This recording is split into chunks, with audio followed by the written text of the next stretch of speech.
Merci. Alors, il y a plusieurs questions qui touchent, est-ce qu'on peut avoir pas assez de cholestérol, comme est-ce qu'il y a un problème à avoir une hypocholestérolémie, et est-ce qu'on peut avoir trop de bon cholestérol? Alors, on demande la question dans les deux sens.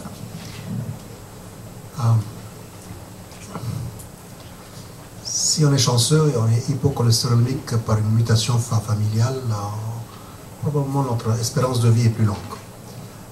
Si on est, par exemple, avec une mutation qui fait que notre cholestérol est bas. Mais trop bas, nos études chez les souris du moins, ont démontré qu'il y a un risque.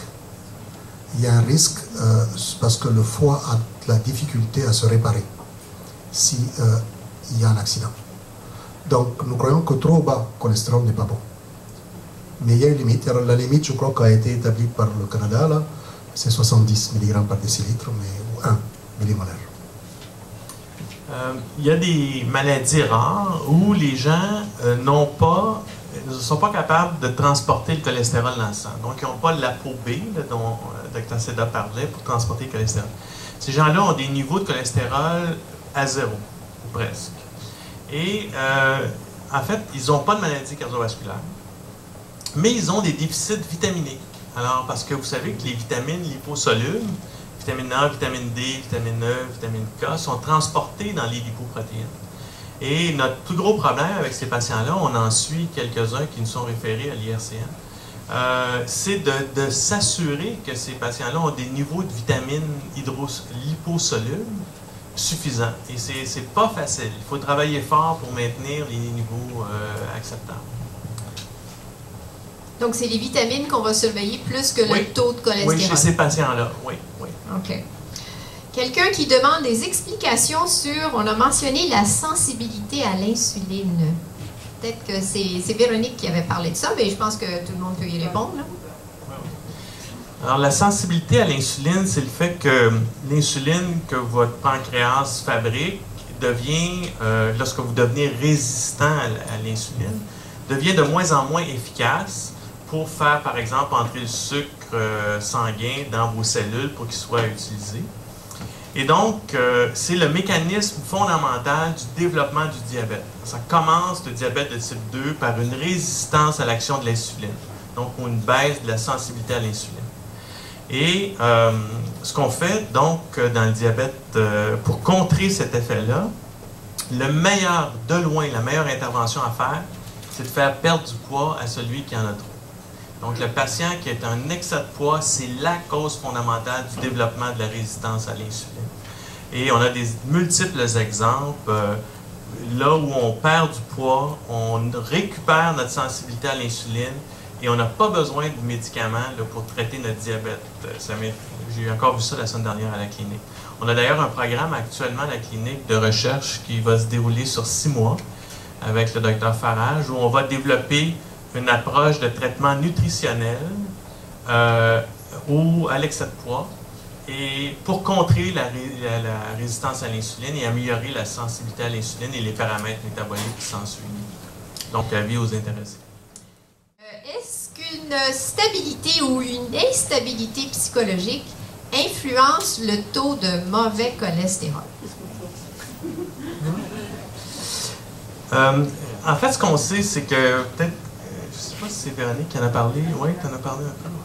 Alors, il y a 5 caractéristiques psychologiques qui sont associées à un risque cardiovasculaire plus élevé: l'anxiété, la dépression, la colère, le stress, l'hostilité et le manque de support social. Alors, 6.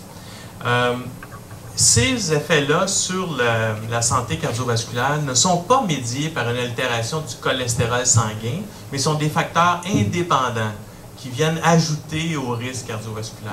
Et c'est ça qu'a démontré l'étude d'Interheart.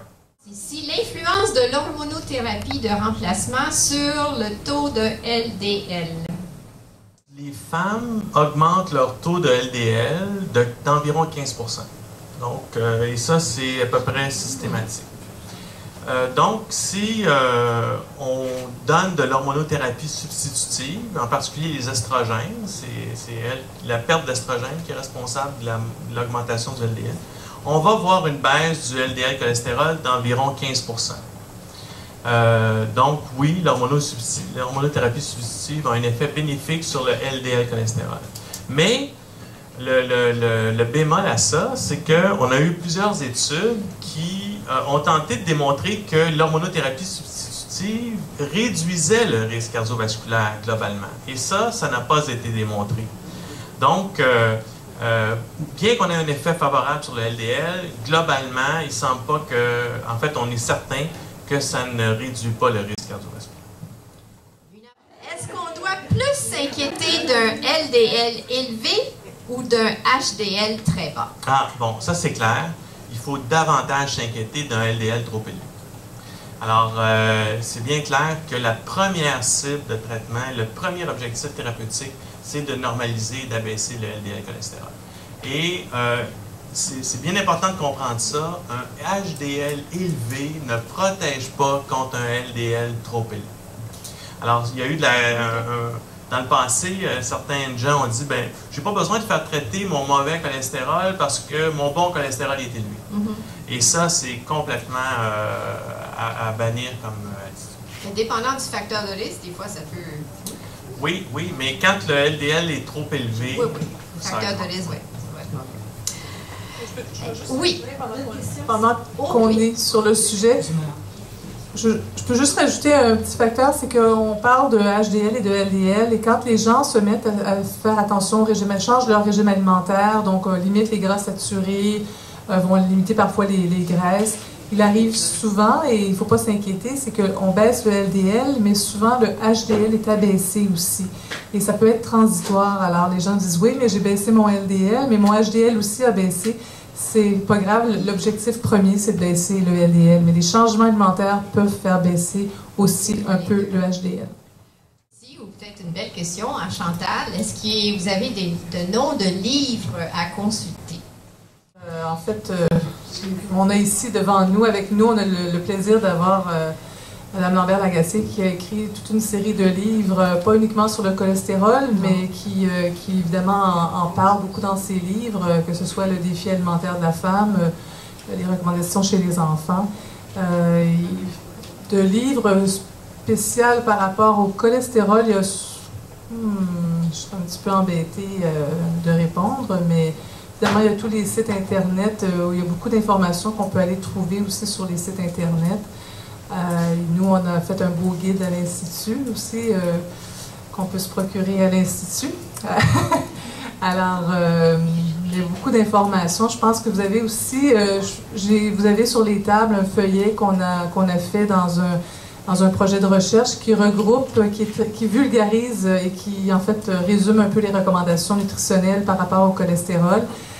C'est très large. On a parlé, vraiment en quelques minutes, on a fait un bref aperçu, mais on peut parler des fibres, on aurait pu parler de d'autres alternatives nutritionnelles qui ont un rôle important à jouer dans le traitement des maladies cardiovasculaires et du cholestérol. Donc, c'est vraiment beaucoup de choses qui sont disponibles.